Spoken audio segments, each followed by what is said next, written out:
찬양으로 주님께 영광 올리겠습니다.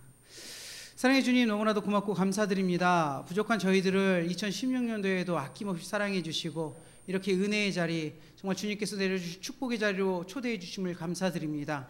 사랑해 주님, 저희가 이 시간 몸과 마음을 모두 다 주님께 올려드릴 수 있는 그런 귀한 시간 될 수 있도록 도와주시옵소서. 저희가 찬양으로 주님께 고백하려고 합니다. 이 찬양의 고백이 저희의 2016년도의 고백이 되게 하시고 2016년도를 살 수 있는 원동력이 될 수 있도록 주님 도와주시옵소서. 감사드립니다. 예수님의 이름으로 기도드립니다. 아멘. 다 같이 주 없인 살 수 없네 찬양하시겠습니다.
고백하겠습니다. 주 없이 살 수 없네. 주 없이 살 수 없네. 죄인 내 구주여. 그 귀한 보배 피로 날 구속하소서.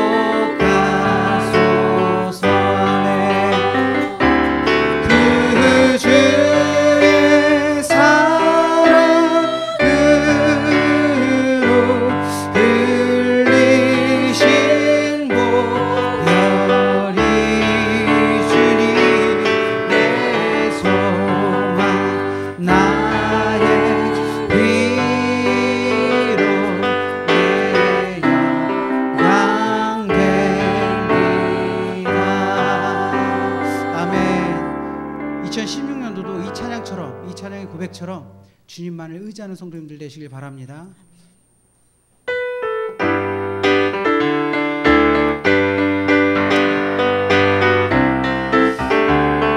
주 없이 살 수 없네. 빨리 찬양하시겠습니다. 주 없이 살 수 없네. 죄인 내 구주여. 그 귀한 보배 피로 속하소서. 그 주의 사랑을 흘리신 보혈이 죄송한 나의 위로 되어나네. 주 없이 살 수 없네. 주 없이 살 수 없네. 죄인 내 구주여. 그 귀한 보배 피로 날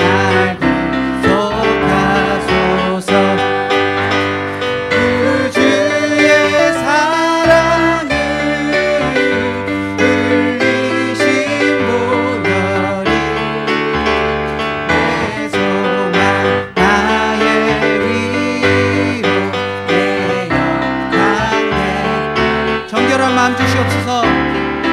정결한 마음 주시옵소서. 오 주님, 정직한 영을 새롭게 하소서. 정결한 마음을 주시옵소서. 정결한 마음 주시옵소서. 오 주님,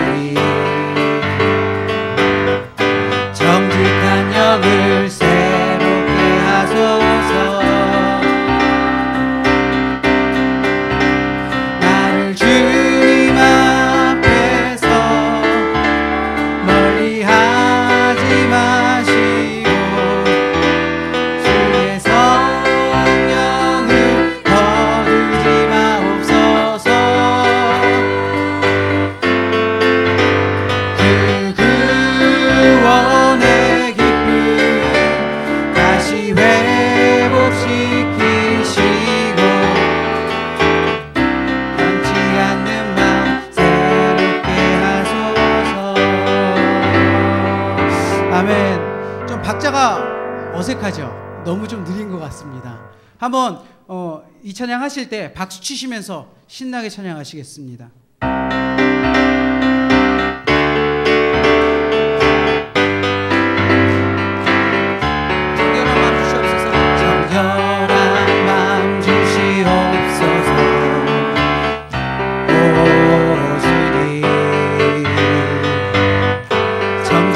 영을 새롭게 하소서.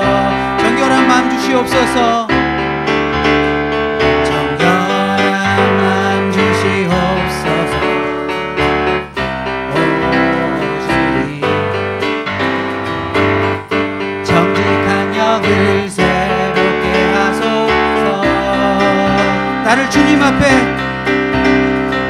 주님 앞에서 멀리하지 마시고 주의 성령을 거두지 마옵소서.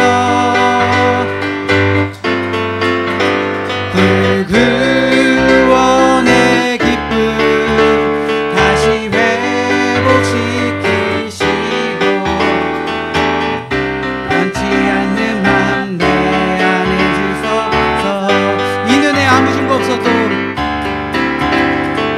이 눈에 아무 증거 아니 되어도 믿음만을 가지고서는 걸으며 이 귀에 아무 소리 아니 들려도 하나님의 약속 위에 서리라.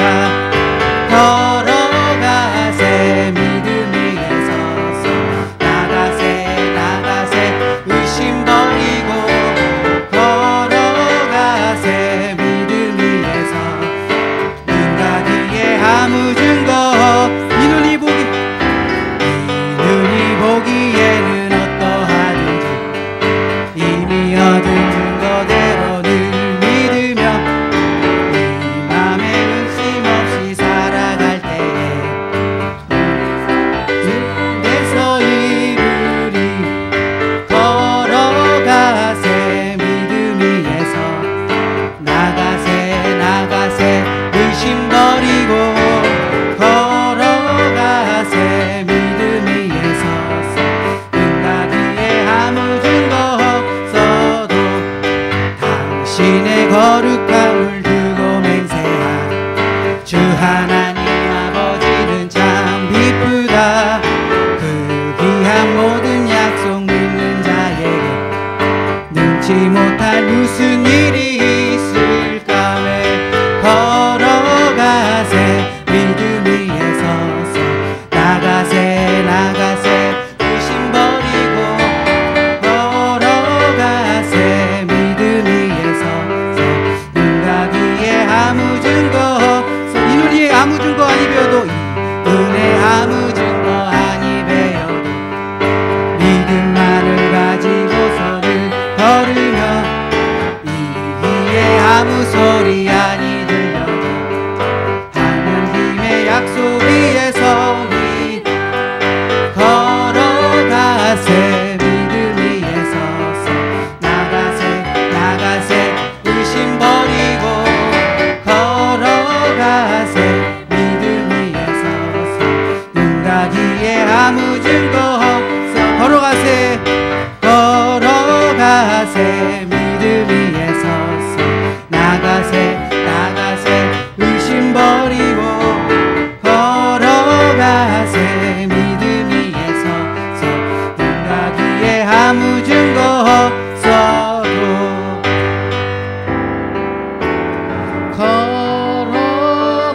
걸어가세 믿음 위에 서서 나가세 나가세 의심 버리고 걸어가세 믿음 위에 서서 눈과 귀에 아무 증거 없어도. 이 시간 잠시 기도하기를 원합니다. 우리 부족한 저희들을 이곳에 불러주셨습니다. 또한 직원 시무 예배로 헌신할 수 있도록 주님께서는 이 시간 기회를 주셨습니다. 이 시간 주님께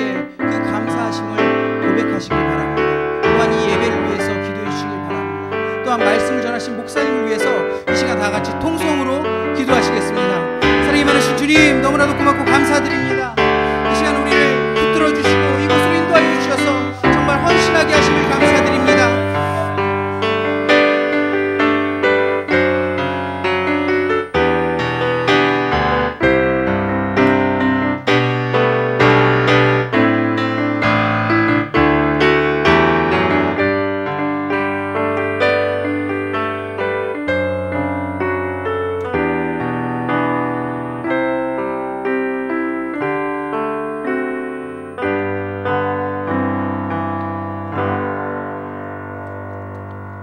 (1월 3일) 주일 오후 7시 직원 시무 헌신 예배로 하나님 앞에 드리겠습니다.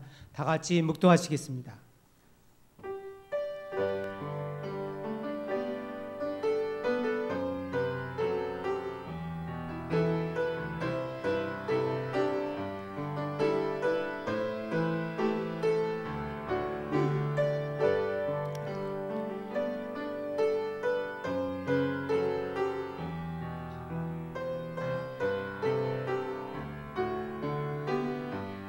내가 그리스도와 함께 십자가에 못 박혔나니 그런즉 이제는 내가 사는 것이 아니요 오직 내 안에 그리스도께서 사시는 것이라.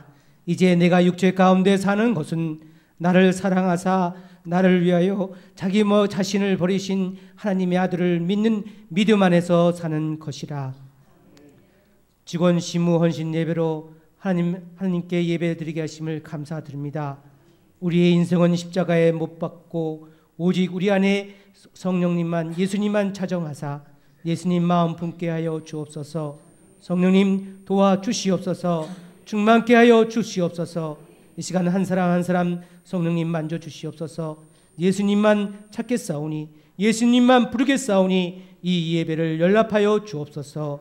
예수님의 이름으로 기도올리옵나이다. 아멘. 찬송 216장 찬양하겠습니다. 216장.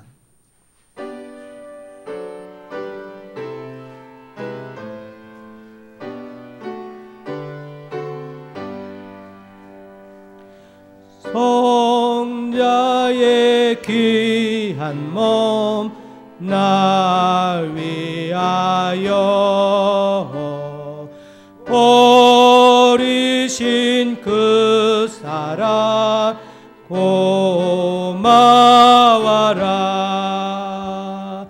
내 머리 숙여서 주님께 비는 마 나무어 주님께 바치리까. 지금도 날 위해 간구하시니 이 어떤 믿음이 아옵나니. 주님의 참사랑 고맙고 놀라와 찬송과 기도를 쉬지 않네. 주님의 십자가 나도 지고 신실한 믿음과 마음으로 형제의 사랑과 진열한 위로를 네게 나 베풀게 하옵소서. 만 가지 은혜를 받았으니 내 평생 슬프나 즐거우나 이 몸을 온전히 주님께 바쳐서 주님만 위하여 늘 살겠네. 아멘.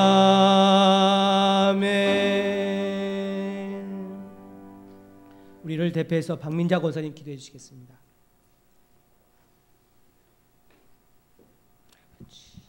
다 같이 기도하시겠습니다. 할렐루야. 참 좋으신 하나님 아버지, 은혜와 사랑을 감사드립니다. 아멘. 하나님께서는 오늘도 예배하는 자를 간절히 찾고 계십니다. 나와 언약한 자들을 모으라고 말씀하십니다. 만물의 보금자리를 만드신 하나님 아버지, 주님이 펼치신 이 아름다운 세상 안에 새로운 시작 2016년 한 해를 활짝 열게 하시어 이렇게 말씀과 기도로 믿음으로 살아가게 하시니 너무나도 감사를 드립니다. 오늘은 특별히 선교주일로 이 밤에 직원 심호 헌신 예배로 구별하여 모인 저희들을 아버지 하나님 담대함으로 그분께 나아갑니다. 부족하고 연약한 상한 영혼일지라도 맡겨준 그 사명 잘 감당하려고 애쓰고 있는 우리 모두를 우리 하나님께서는 기뻐 받으십니다. 이 시간 우리의 눈을 열게 하시어 주님을 보게 하시고 우리의 길을 열어서 주의 말씀으로 우리의 심령을 새롭게 변화시켜 주시옵소서. 주님의 선한 계획과 우리의 성실한 실천으로 말미암아 우리의 삶이 윤택하도록 우리에게 힘과 지혜를 주시고 고난 속에서도 주님을 기억하게 하시며 주님의 말씀이 우리의 삶의 기둥으로 삼도록 인도하여 주시옵소서. 지난날에 잘못된 모든 허물을 용서하여 주시옵시고 회개의 영을 허락하사 깨닫게 인도하여 주시옵소서. 그리하여 어제는 아버지 하나님 제약된 자리에 있었으나 오늘은 그 죄의 자리에서 박차고 일어나게 하시고 어제는 기도하지 않았다면 오늘은 기도의 용사가 되어서 기도에 능한 자가 되게 하시며 어제는 주님의 사랑을 실천하지 않았으나 오늘은 주님의 사랑을 능력 있게 실천하며 전하는 저희들 되게 인도하여 주시옵소서. 아멘. 하나님 아버지 우리 교회를 사랑하사 선교적 사명을 감당할 수 있도록 무한한 가능성을 열어주시니 참으로 감사를 드립니다. 생명을 걸고 선교하는 그곳에 하늘이 열리고 주님의 은혜가 날마다 더해져가며 구원의 수가 날마다 늘어가게 역사하여 주시옵소서. 이 성전에 모인 모든 가정마다 말씀으로 무장하고 늘 기도로 깨어 있어서 온전한 신앙인으로 거듭나게 하사 주님 오시는 그 영광의 그날에 예비된 승리자로서 그 나라에 반드시 들려 올라갈 수 있도록 우리 하나님께서 역사하여 주시옵소서. 이 시간 말씀을 들고 서신 목사님을 기억하시고 이 시간 말씀의 권능과 지혜로 역사하여 은혜로 인도하여 주시옵소서. 주님이 만드신 이 아름다운 세상 온 천하가 온 열방이 주를 향하게 하시기를 원하시는 하나님, 열방이 주를 보기를 원하시는 예수님의 이름으로 감사드리며 기도하옵나이다. 아멘.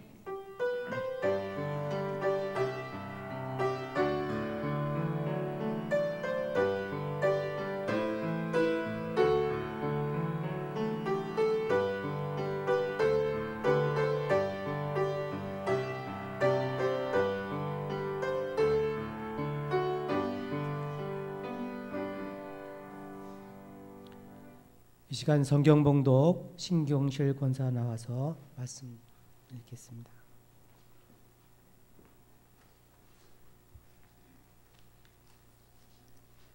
성경 말씀은 디모데후서 4장 1절로 5절까지입니다.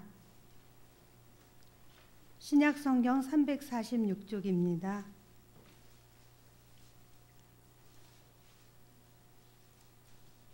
찾으셨으면 봉독드리겠습니다. 하나님 앞과 살아있는 자와 죽는 자를 심판하실 그리스도 예수 앞에서 그가 나타나실 것과 그의 나라를 두고 엄히 명하노니 너는 말씀을 전파하라. 때를 얻든지 못 얻든지 항상 힘쓰라. 범사에 오래 참음과 가르침으로 경책하며 경계하며 권하라. 때가 이르리니 사람이 바른 교훈을 받지 아니하며 귀가 가려워서 자기의 식욕을 따를 스승을 많이 두고 자기의 사욕을 따를 스승을 많이 두고 또 그 귀를 진리에서 돌이켜 허탄한 이야기를 따르리라. 그러나 너는 모든 일에 신중하여 고난을 받으며 전도자의 일을 하며 내 직무를 다하라. 아멘. 이 시간 우리 권사에 나오셔서 특성 읽겠습니다.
아멘. 감사합니다.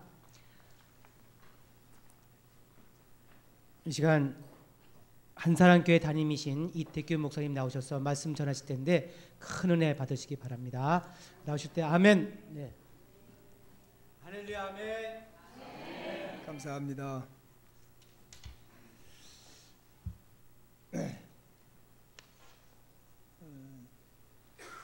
요즘 살기가 참 좋으시죠? 세상이 많이 좋아지지 않았습니까?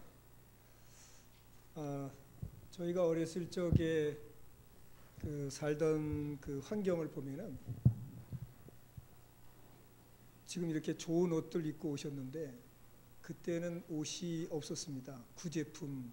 지금 이제 머리를 끄떡끄떡 하시는 분들은 이제 그때 시절을 이제 아시고 끄떡끄떡 하시는데 구제품 입고 그것도 없어가지고서 옷이 없어서 얼마나 추웠는지 모릅니다. 집에서 잠을 자려고 그러면은 그냥 너무 추우니까 벽에 막 성에가 막 이렇게 끼고 말이죠. 죄송합니다만 이 강단에서 요강단지가 막 얼어가지고 깨지는 이런 사례도 벌어지고 그렇게 추웠습니다. 너무너무 힘들게 살았고 배고프게 살았고 가난하게 살았습니다. 그런데 요즘은요 너무 좋아진 거예요. 너무 좋아져가지고 진짜 그때 어렸을 적에 저희 청년 때 신앙생활하면서는 막 천국이 가고 싶은 거야. 막 그냥 주님 언제 오시냐, 주님 빨리 오세요, 주님 오세요 막 그런데 요즘은 너무 좋아져가지고요. 주님 조금 늦게 오시면 좋겠다. 뭐 이런 생각이 들 정도로 참 좋은 시대에 우리가 지금 살고 있습니다. 이렇게 좋은 시대에 살면서 주님 말씀하셨습니다. 말세에 내가 믿는 자를 보겠느냐. 근데 이렇게 믿음을 가지시고 신앙생활 한다는 것이 얼마나 귀한 것인지. 저는 여러분들이 이렇게 지금 신앙생활을 하고 있는 많은 분들이 참 복된 분들이다. 참 복된 분들이다 생각을 합니다.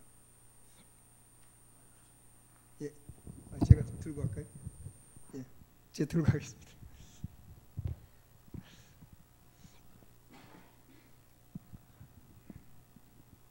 참 복된 분들이다 생각을 합니다.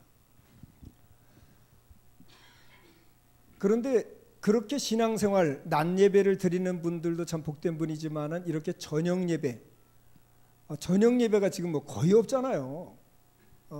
이 저녁 예배를 드리는 교회는 아마 이제 좀 이렇게 기네스북에 올라가야 되지 않을까 싶을 정도로 굉장히 드물거든요. 굉장히. 그런데 목사님께서 정말 성도들의 신앙을 지켜야 되겠다는 생각을 가지고 고집하고 이렇게 7시에 계속 드리시는 것 같아요. 저희도 3시거든요. 저희도 3시로 옮겨서 드리는데, 그런데 이 저녁 시간에 이렇게 나오신 분들은 정말 대단하신 분이다. 더더군다나 이렇게 또 목사님께서 저 같은 사람을 초청해서 이 작은 교회 목사를 초청하셔가지고 말씀을 전한다. 참 그런 사람이 왔는데도 여러분들이 오셨다. 여러분들 복 받으실 겁니다. 네, 정말 복 받으실 겁니다. 우리말에 삼시세끼가 보약이다 이런 말이 있습니다.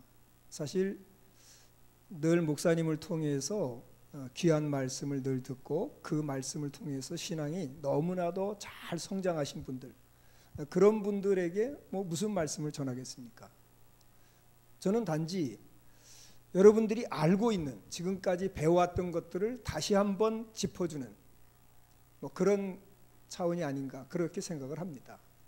오늘 특별히 직원 심호헌신 예배다라는 그런 이제 주제하에 모였는데, 제가 그 동안에 이제 목회를 하면서 정말 이 신앙생활을 하는 데 있어 정말 중요한 게 뭔가 좀 많이 고민하면서 어떻게 하면 성도들을 정말 믿음으로 세울 수 있을까. 시간이 지나면 지날수록 점점 더 마음들이 강팍해져 가고 있는 이때에 점점 나태해지고, 그리고 하나님께 가까이 가기보다는 세상으로 점점 더 가까이 가고 있는 이런 시대에 어떻게 하면 성도들을 바로 세울까를 고민하면서 늘 말씀을 묵상하고 준비하고 그러다가 목사님의 부름을 받고 왔는데요. 저는 오늘 본문 말씀을 통해서 이제 우리가 사명을 받은 사람들에게 필요한 전제 조건 2가지를 말씀을 드리려고 합니다. 2가지. 그리고 우리가 또 한 가지 마지막은 우리의 사명, 우리에게 주신 사명이 무엇이냐. 그 사명을 감당하기 위해서는 2가지 전제 조건이 반드시 필요합니다. 이 전제 조건이 충족이 되면 그러면 3번째 우리에게 주어진 사명을 감당하는 것은 그리 어려운 일은 아니라는 겁니다. 저는 오늘 말씀을 통해서 여러분들의 삶 속에 그런 변화들이 일어나기를 기대합니다.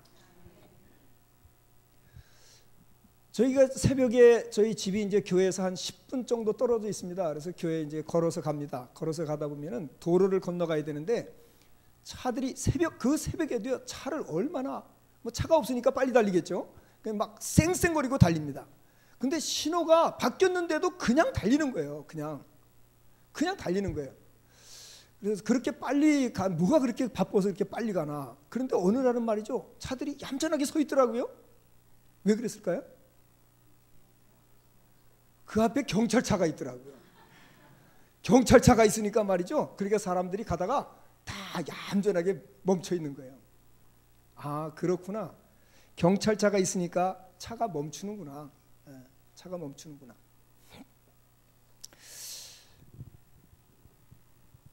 저는 초콜릿을 굉장히 좋아합니다. 제가 초콜릿을 좋아하는데요. 근데 초콜릿을 제가 누구 앞에서는 먹을 수가 없어요. 누구 앞에서 먹을 수 없을까요? 예? 저희 집사람 앞에서는 제가 먹을 수 없습니다. 집사람 보는 데서는 안 먹고 안 보는 데서 먹습니다.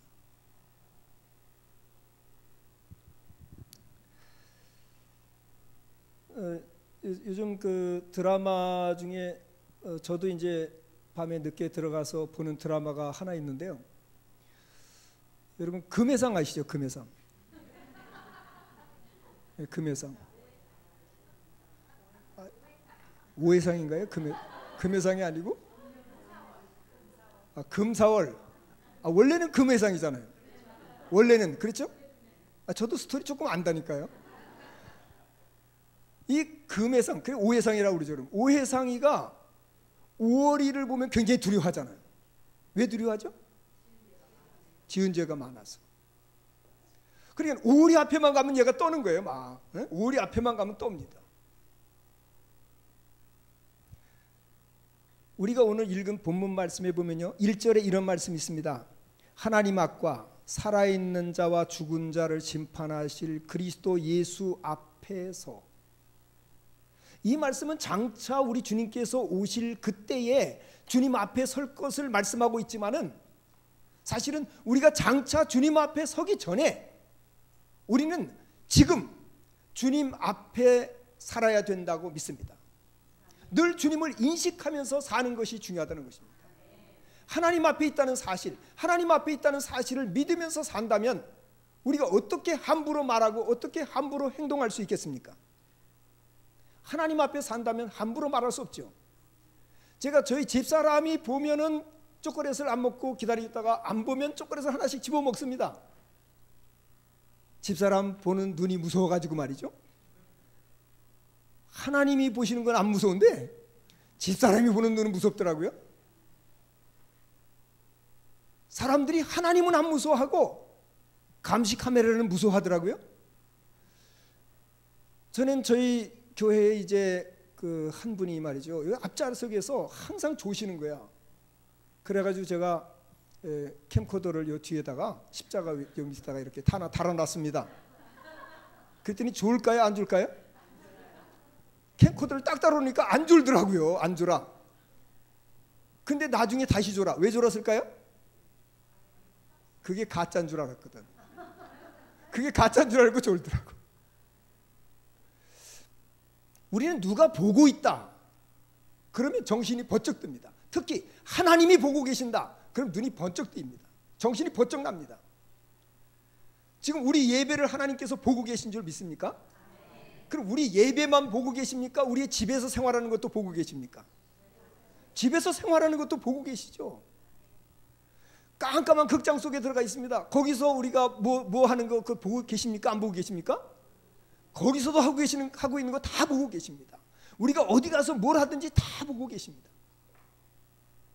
우리가 하나님 앞에 산다는 사실, 이 사실을 항상 인식하는 것이 필요하다는 겁니다. 하나님 앞에 산다는 것은 하나님 중심으로 산다는 것을 말합니다. 하나님 중심.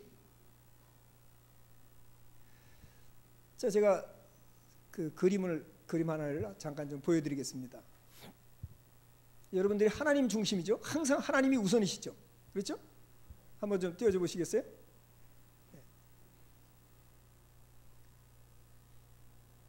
우리는 하나님께서 우리의 삶의 중심이다. 다 그렇게 고백을 합니다. 아마 여기 적어도 이 저녁 예배에 참석하신 분들은 하나님이 항상 우선이실 거예요. 그렇죠? 하나님이 우선. 그 다음에가 뭐예요? 그 다음에가 빨리빨리 띄워주세요. 교회. 자, 그 다음에가 교회입니다. 교회. 그렇습니까? 하나님 다음에 교회입니까? 가정입니까? 하나님 다음에 뭐예요? 교회. 하나님 다음에 교회. 교회라고 생각하시는 분들은 복 받을 겁니다. 하나님 다음에 교회. 그 다음에 뭘까요? 그 다음에 가정. 그 다음에 사회. 이것이 우리가 일반적으로 가지고 있는 생각입니다. 우리는 이렇게 살아갑니다. 그런데 사실 이렇게 살아가면 얼마나 좋겠습니까?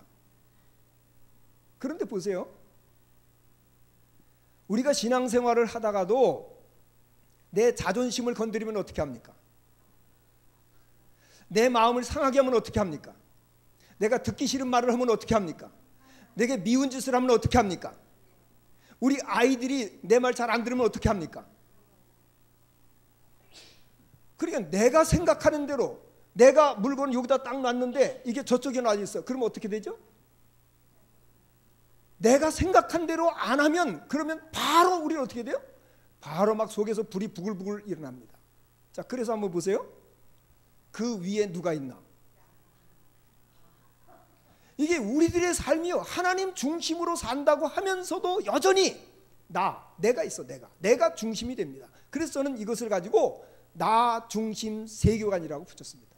나 중심 세계관. 왜 세계관이냐? 세계관이라는 것은 세계를 보는 눈입니다. 그런데 이 나 중심 사고를 가진 사람들은 전부 다 자기 중심으로 세계를 보는 거예요. 모든 걸 자기 중심으로 판단합니다. 내가 좋으면 좋은 거야. 내가 싫으면 싫은 거야. 내가 하면 뭐고 남이 하면 뭐. 그 다 자기 중심적으로 판단하는 겁니다. 자기 중심적으로 생각하고 자기 중심적으로 말하고 내 마음에 들면 그러면 오케이. 내 마음에 안 들면 무조건 노야. 그거는요. 저도 이렇게 오랜 동안 목회하면서 보니까 목사도 소용없더라고요. 예? 자기 마음에 안 들면 목사도 소용없어. 그게 어떻게 하나님 중심으로 사는 겁니까? 중앙교회 분들은 그런 분들은 한 분도 안 계시죠? 왜 아멘을 안 하십니까? 이게 나 중심의 사고, 이거를 버리셔야 됩니다. 하나님 중심으로 살아야 되는 겁니다. 하나님 앞에 산다는 것은 하나님 중심으로 사는 것을 말합니다. 하나님 중심으로 산다는 것은 또 뭘, 하나님 앞에 산다, 하나님 중심으로 산다는 것은 또 뭘 말하느냐? 교회를 중심으로 해서 사는 것입니다. 왜 교회를 중심으로 해서 사는 것이냐? 에베소서 1장 23절 말씀해 보니까, 22절 23절 보니까 또 만물을 그리스도의 발 아래에 복종하게 하시고 그리스도를 만물 위에 교회의 머리로 삼으셨느니라. 교회는 그리스도의 몸이니 만물 안에서 만물을 충만하게 하시는 이의 충만이니라. 교회를 만물을 충만케 하시는 이의 충만이라, 이렇게 표현했습니다. 그래, 하나님께서는 교회를 중심으로 해서 하나님이 일하기를 원하신다는 거예요. 교회를 통해서 일하기를 원하시는 거예요. 저는 처음에는 가정이 중심이 되는 줄 알았습니다. 그래서 가정 중심 교회로 삼으려고 막 가정 회복, 그래서 막 가정을 중심으로 막 설교도 하고 가르치고 뭐 가정 세미나 막 이런 그런 분들 막 모셔다가 했습니다. 그랬더니 성도들이 말이죠, 가정 중심으로 다 돌아가고 교회에 남아있질 않네. 이거 이상하더라고요. 분명히 내가 가르친 건 바르게 가르친 것 같은데 사람들이 교회를 중심으로 안 하고 가정 중심으로 돌아가는 거예요. 그래서 좀 나오라 그러면은, 아니 목사님 집에서 뭐 지금 뭐 이렇게 뭐 식구들하고 뭐 하기로 했어요. 제가 가정 중심을 계속 부르짖었는데 또 교회 가정에서 뭐 한다는데 어떻게 불러내옵니까? 그래서 제가 고민한 겁니다. 이게 아닌데. 그래서 성경을 다시 본 거예요. 근데 에베소 1장 22절 23절에 교회가 뭐냐? 이 교회론, 에베소서는 교회론이라고 말하는데 이 교회가 뭐냐고 말할 때 만물을 충만케 하시는 자, 그분이 누굽니까? 그분이 바로 그리스도 아닙니까? 그리스도, 그 만물을 충만케 하시는 자의 충만이니라. 바로 교회가 그 충만함, 하나님께서 충만케 하시고 그 교회를 통해서 사람들이 변화받는 겁니다. 그렇죠? 우리 가정이 변화되는 것도 교회를 통해서, 목사님을 통해서 하나님 말씀을 듣고 그 하나님 말씀으로 내가 무장하고 그리고 변화돼서 가정을 살리는 거 아닙니까? 어디 가서 하나님 말씀을 듣고 내가 가정을 살립니까?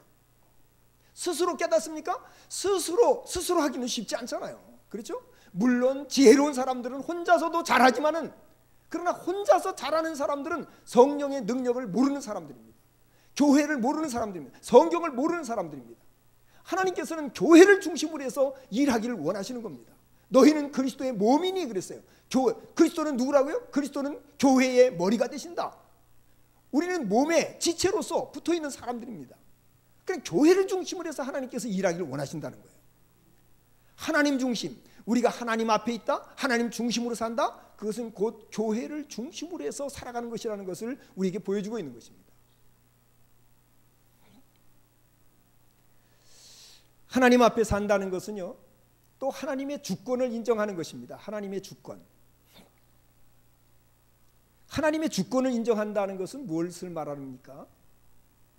아마 우리 중앙교회 모든 분들은 다 이제 11조를 다 내실 줄 압니다만은, 11조를 우리가 왜 냅니까? 저희 교회 한 집사님이 이제 그 아들이 말이죠. 아들이 고3인데 공부를 안 하는 거예요. 학교 갈 의욕이 없는 거예요. 그냥 학교를 보내도 그냥 갔다가 돌아오고. 그래서 한 달쯤 남았는데, 졸업 한 달쯤 남았는데 학교에서 통보가 왔습니다. 앞으로 3일 남았습니다. 3일간만 결석하면 그냥 자동 퇴학 처리가 되는 거예요. 그래서 울면서 전화를 했어. 목사님, 이거 어떻게 하면 좋습니까? 걱정하지 말라. 하나님께서 그 아이에게 학교 갈 마음을 주실 거다. 걱정하지 말아라. 자, 그 마음을 누가 주시는 겁니까?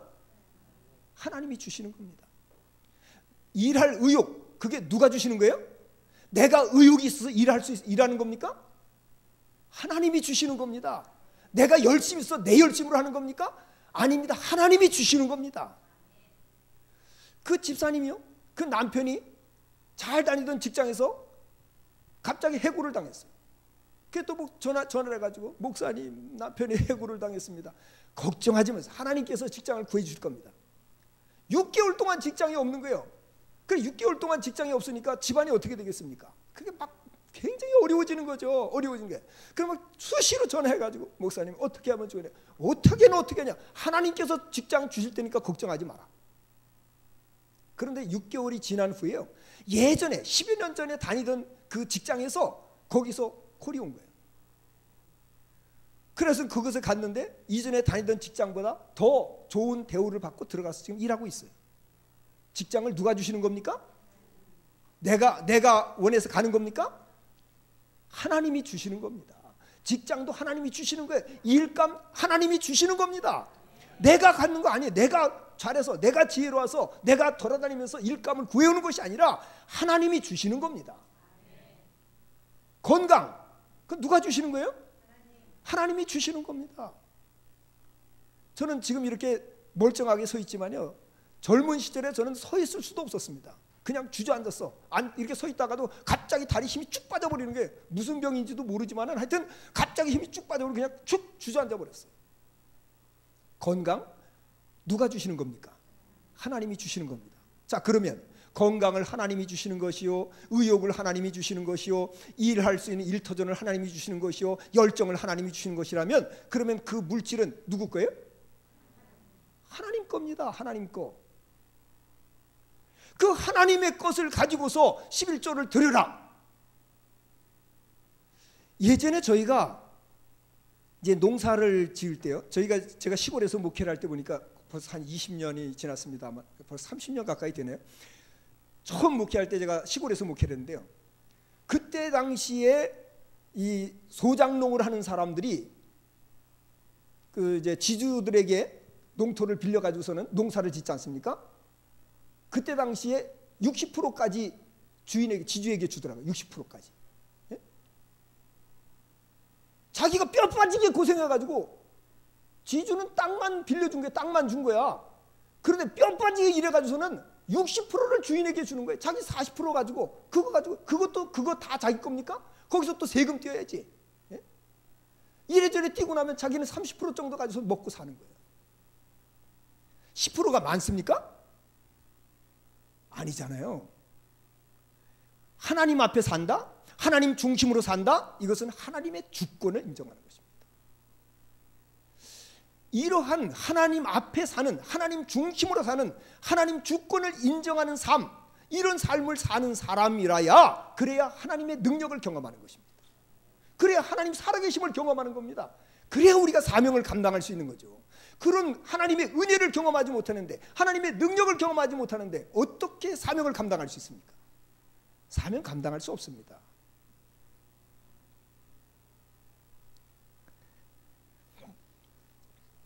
자, 두 번째는요, 2절 말씀을 보니까요, 자, 1절 말씀 보니까 그의 나라를 두고 어떻게 한다고 그랬어요? 엄히 명하노니 그랬습니다. 명하노니. 하나님께서 우리에게 명령을 하셨습니다. 무슨 명령을 하셨습니까? 너는 뭘 하라? 말씀을 전파하라. 때를 얻든지 못 얻든지. 엄히 명하노니. 우리는 하나님의 명령, 하나님의 명령을 잘 들어야 됩니다. 하나님의 명령. 저희 교회 전도사님 한 분이 있는데 이분이 공수부대 출신입니다. 이 양반이 이런 얘기를 하더라고요. 공수부대를 들어가면 이제 낙하훈련을 합니다. 낙하훈련을 할 때 처음에는 이제 11m, 사람이 가장 공포를 느낀다는 11m에서 이제 뛰어내리는 훈련을 하고, 그 다음에는 6,000피트, 63빌딩보다 더 높은 곳에 올라가 가지고서 헬기를 타고 올라가서 거기서 이제 뛰어내리는 훈련을 한대요. 그런데 거기 딱 이제 올라가 가서는 뛰어내리기 전에 이제 거기서 이 불이 파란 불이 딱 들어오면은 뛰어내려야 된답니다. 교관이 옆에 서서 뛰어! 그러면 뛰어내려야 된대요. 근데 너무너무 무섭다는 거지. 예? 그 공중에서 혹시 낙하훈련 해보신 분 계세요? 그 공중에서 뛰어내린다. 이게 보통 사람이 못하는 거잖아요. 그 번지 점프를 하는 거 보니까 연예인들이 막 그거 하는데 불쌍해서 못 보겠더라고요. 그 무서워가지고 뛰어내리지 못해가지고 벌벌벌 떨고 말이 이러고 있는 거 보니까.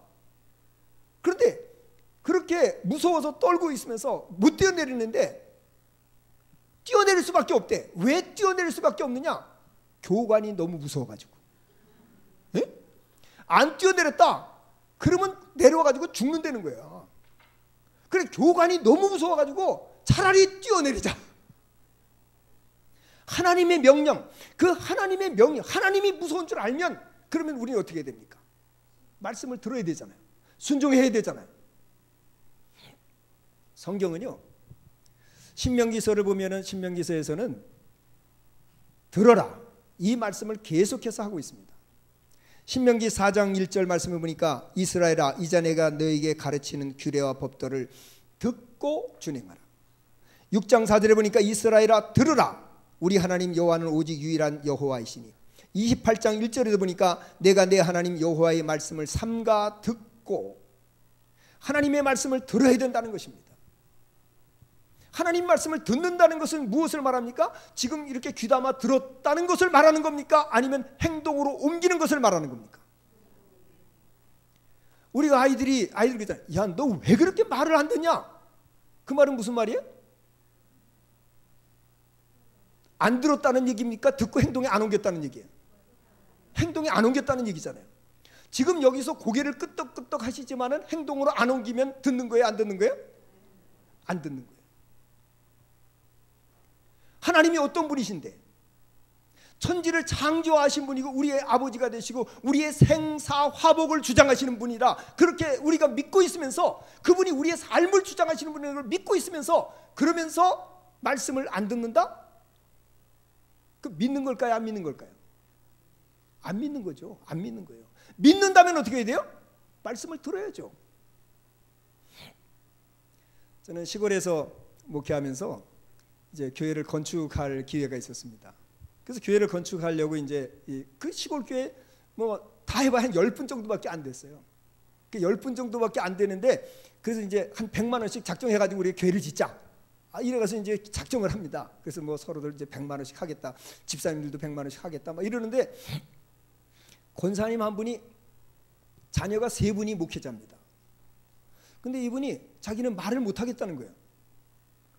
그래서 그 이제 목사님이 이제 다구칩니다. 저는 이제 전도사 시절에 갔으니까 이제 목사님이 오셔가지고 막 그러는데 목사님 그 사정을 다 하니까 막 다구칩니다. 왜 말을 못 하시냐? 목회자가 3사람인데 3사람이 당 나눠서 해도 충분히 할 수 있지 않느냐? 빨리 작정하라고. 근데 계속 나는 말 못합니다. 말 못합니다. 계속 그러셔. 근데요, 진짜 그분이 말 못했습니다. 그리고 나서 그 다음 주쯤에 그분이 실어증이 걸린 거예요. 실어증이 걸려가지고서는 교회 건축이 거의 다 끝날 때쯤 말이 풀렸어. 병원에 갔습니다. 병원에 가서 도대체 어떻게 된 거냐? 병원에 가보니까요, 언어신경 하나만 눌려있대. 언어신경 하나. 그까짓 거 언어신경 하나 눌려있으니까 눌려있으니까 그냥 풀면 되잖아요. 그냥. 예? 그 풀면 되는데 그걸 못 풀어. 의사들이 그걸 못 하더라고요.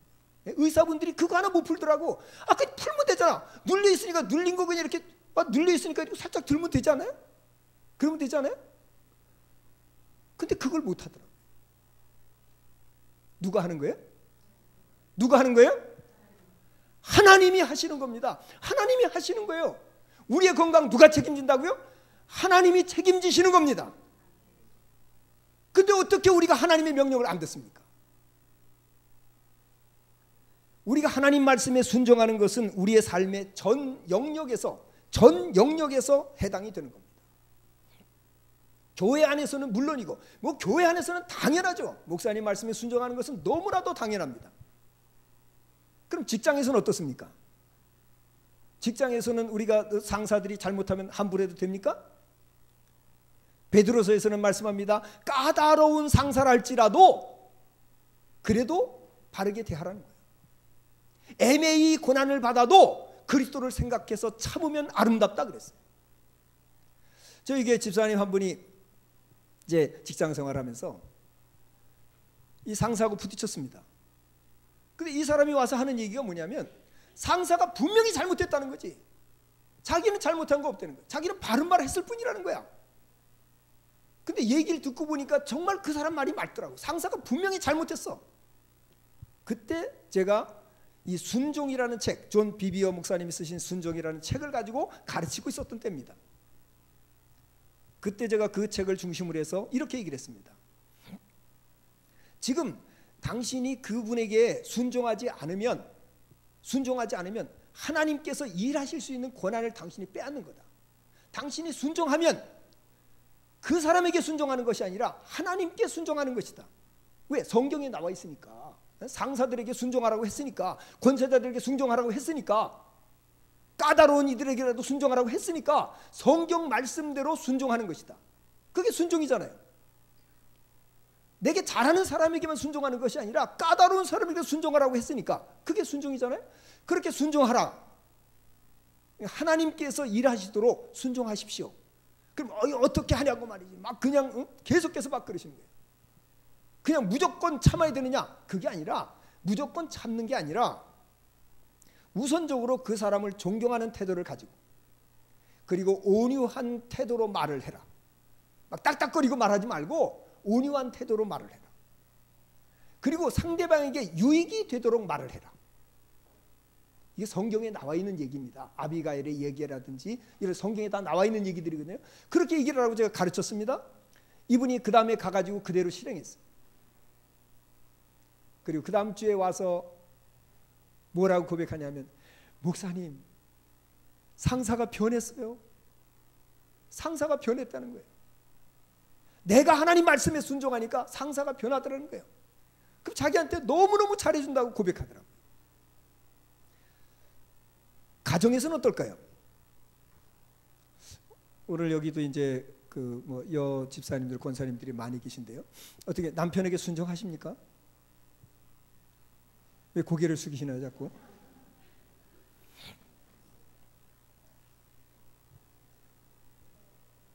자, 남편에게 순종하는 것, 우리는 그렇게 생각합니다. 아니 뭐 잘해야 순종할 거 아니냐, 그렇죠? 잘해야, 그렇죠? 뭐 순종할 만큼 해야 순종을 하는 거지. 어떻게 제대로 잘 못하는데 어떻게 순종하냐? 성경에 그렇게 나와 있던가요? 잘하면 순종하고 잘못하면 불순종해도 된다. 그렇게 나와 있던가요? 그런 말이 없더라고요. 성경에는 제가 아무리 찾아봐도 그런 말이 없더라고요. 그냥 무조건 순종하라는 거예요. 순종을 지나서 복종하라고 명령을 했더라고요.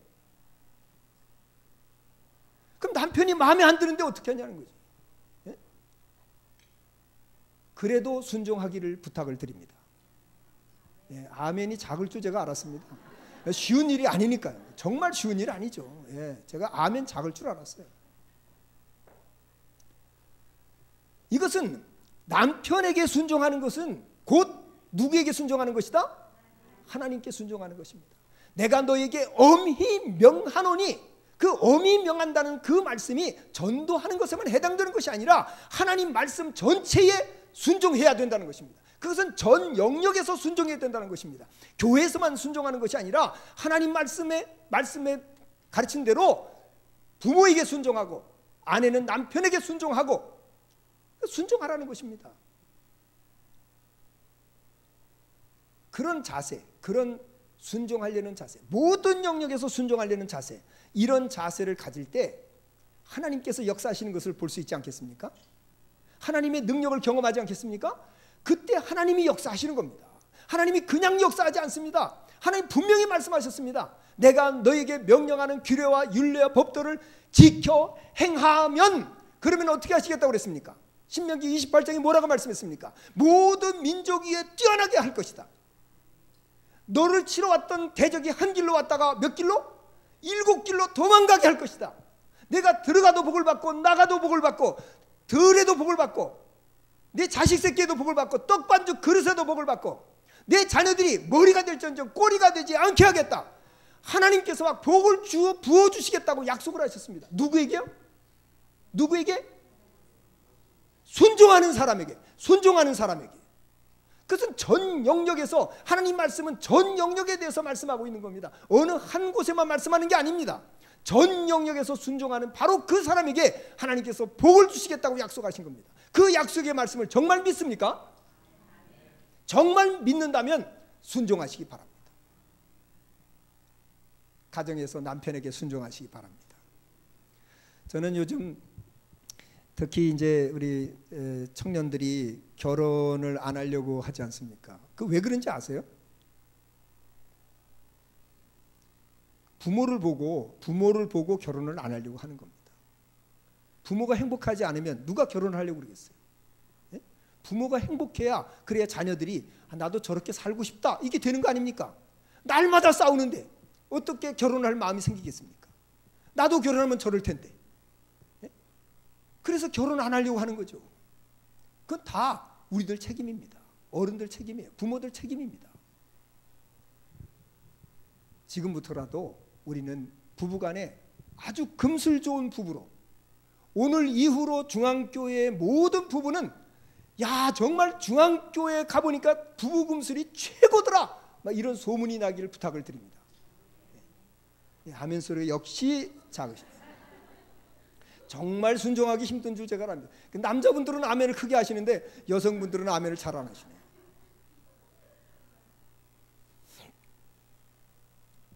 가정을 세우는 건 남자입니까 여자입니까? 빨리 대답해 보세요. 둘 다? 성경에 어떻게 그렇게 기록되어 있어요? 성경에 그렇게 기록되어, 성경대로 얘기하자고요. 성경대로. 자기 생각을 말하지 말고 성경대로. 누가 집을 세운다고 그랬어요? 지혜로운 여자는 집을 세우거니와 미련한 여자는 집을 허문다 그랬어요. 저는 남자들이 집을 세우는 줄 알았다니까요. 근데 여자들이 집을 세우더라고. 기분 나쁘게. 남자가 잘해서 이게 세워지는 줄 알았더니 남자가 잘해서 집이 세워지는 게 아니라 여성들이 잘해야 집이 세워진다는 거예요. 예? 저는 그 말씀 듣고 약간 기분이 좀 그랬어요. 그런데 실제로 살아보니까 여자가 지혜로운 가정은요, 그러면 가정이 평안하더라고요. 저희 집도 그렇거든요.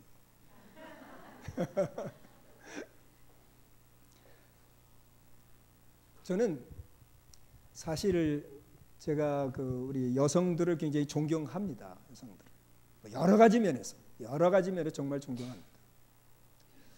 남자들은 뭐 힘만 있지, 힘만 쓰지 뭐 그렇게 속이 좀 비어 있는 경우가 많아요. 속빈 강정처럼 그런 경우가 좀 많아요. 여기 계신 분들은 말고, 우리 중앙교회들은 말고, 뭐 저를 비롯해서 좀 속이 좀 비어 있습니다. 좀.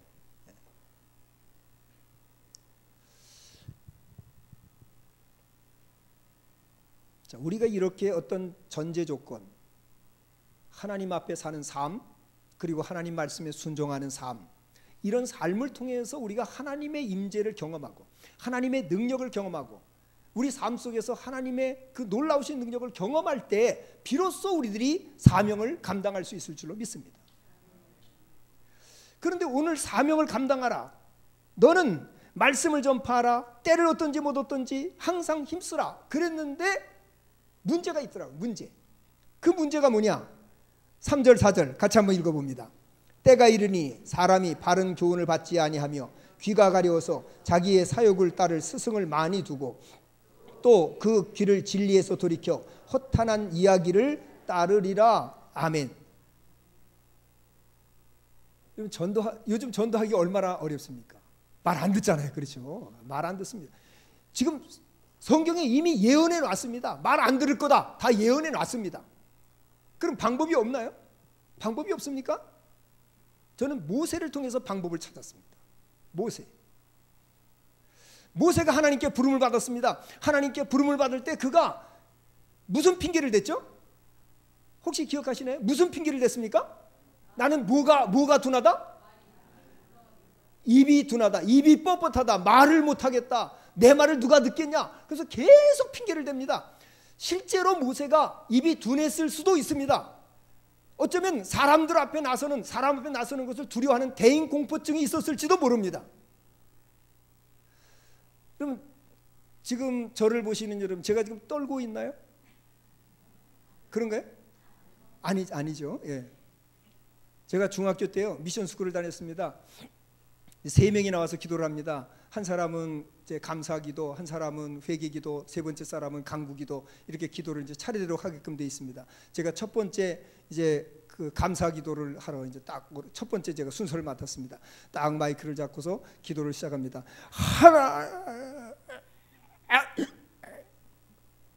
말이 안 나오는 거예요. 갑자기 말이 안 나오는 거야. 조금 있더니 막 이게 덕덕덕덕덕덕 떨리기 시작해. 무릎이 탁탁탁탁탁 부딪히기 시작해. 와, 나는 그렇게 떨리는 건 내 생전 처음입니다. 근데 지금 제가 떨고 있나요? 모세도 아마 그런 공포가 있었는지 모릅니다. 그런데요, 모세가 그것을 어떻게 극복했는지를 한번 살펴보려고 합니다.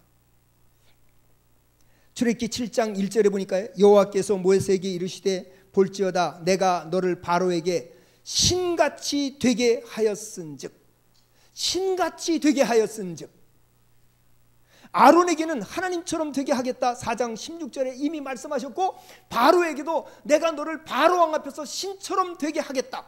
바로와 비슷하게도 아니고, 바로가 존경할 정도도 아니고, 바로가 두려워 떨만한 신과 같은 존재로 내가 너를 만들어줄게, 이렇게 말씀하시는 거예요. 그래서 8장에 넘어가서 보니까요, 자, 성경을 찾을 수 있는 분들은 찾아서 한번 보시기 바랍니다. 8장 8절 9절입니다. 바로가 모세와 아론을 불러 이르되 여호와께 구하여 나와 내 백성에게 개구리를 떠나게 하라. 내가 이 백성을 보내리니 그들이 여호와께 제사를 드릴 것이니라. 모세가 바로에게 이르되 내가 왕과 왕의 신하와 왕의 백성을 위하여, 같이 한번 읽어봅니다. 이 개구리를 왕과 왕궁에서 끊어 나일강에만 있도록 언제 간구하는 것이 좋을는지 내게 분부하소서. 이 말씀을 자세히 보시면요,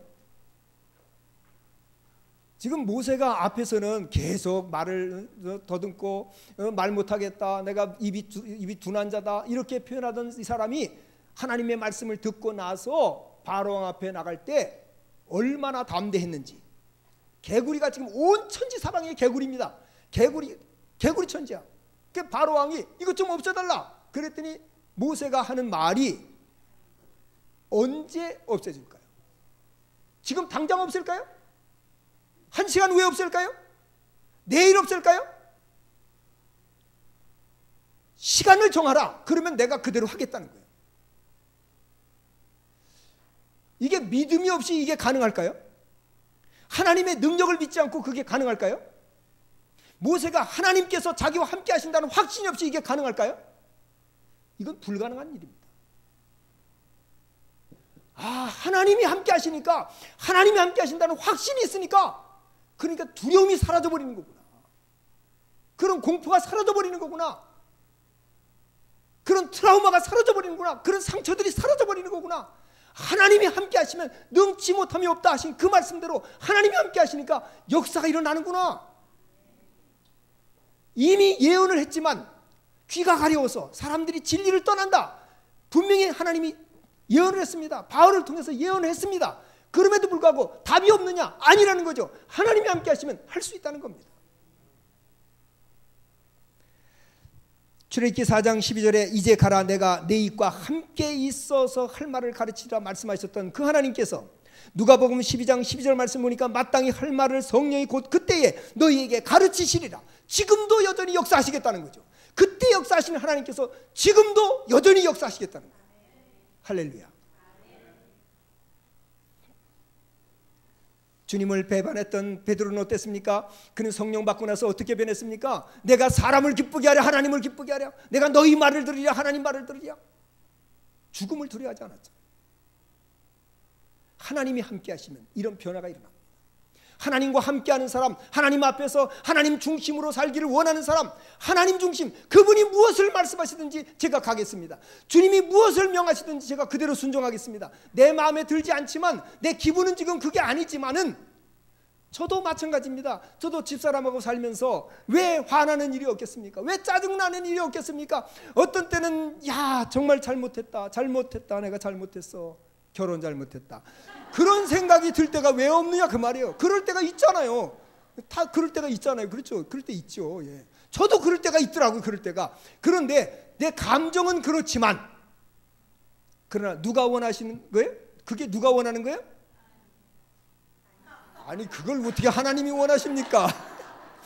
그건 사탄이 원하는 거지. 그건 사탄이 원하는 거야. 하나님이 원하시는 건 뭡니까? 그래도 어떻게 하라? 사랑하라는 거잖아요. 사랑하라. 너를 좋아하는 사람만 사랑하면, 너를 사랑하는 사람만 사랑하면 그게 어떻게 사랑이냐? 우리 감정이 아니라 하나님의 명령이 무엇을 말씀하느냐는 거죠. 이것이 하나님 앞에 사는 사람들의 모습 아닙니까? 하나님 말씀에 순종하고자 하는 사람들의 모습 아닙니까? 이렇게 순종하고자 할 때 비로소 우리들은 때를 얻든지 못 얻든지 복음을 전하라 하시는 이 명령에 순종할 수 있을 줄로 믿습니다. 그냥 되어지는 것이 아니라 우리가 이런 전제 조건이 분명히 있을 때, 이렇게 하나님 앞에 분명히 살고자 하는 결단이 있고 그렇게 실제로 살아가면서 하나님의 능력을 경험할 때, 그때 비로소 우리가 전도하는 능력이 나타납니다. 바울이 고백했던 것처럼 내 말과 내 지혜로 하는 것이 아니라 성령의 나타나심과 그 능력으로 했다는 것처럼, 그렇게 주님을 의지할 때 그런 능력이 나타나서 전도가 될 줄로 믿습니다. 귀를 막고 있던 사람들이 귀를 열어서 하나님 말씀을 듣게 될 줄로 믿습니다. 마음이 닫혀있던 사람들이 마음이 활짝 열려서 복음을 받아들이게 될 줄로 믿습니다. 이런 역사가 올 한 해 일어나기를 간절히 축원합니다. 기도하겠습니다. 이 시간 한 목소리 좀 기도하기 원합니다. 주님, 하나님 앞에 사는 삶을 살겠습니다. 하나님 중심으로 살겠습니다. 하나님 말씀에 무조건 순종하겠습니다. 모든 영역에서 순종하겠습니다. 올 한 해 열매를 허락해 주시옵소서. 한 목소리로 기도하겠습니다. 살아계신 아버지 하나님, 감사를 드립니다. 저희들을 사랑하시는 거룩하신 주님을 찬양합니다. 하나님 아버지, 우리를 긍휼히 여겨주시고 참으로 우리에게 하나님을 알게 하시고 예수 그리스도를 믿어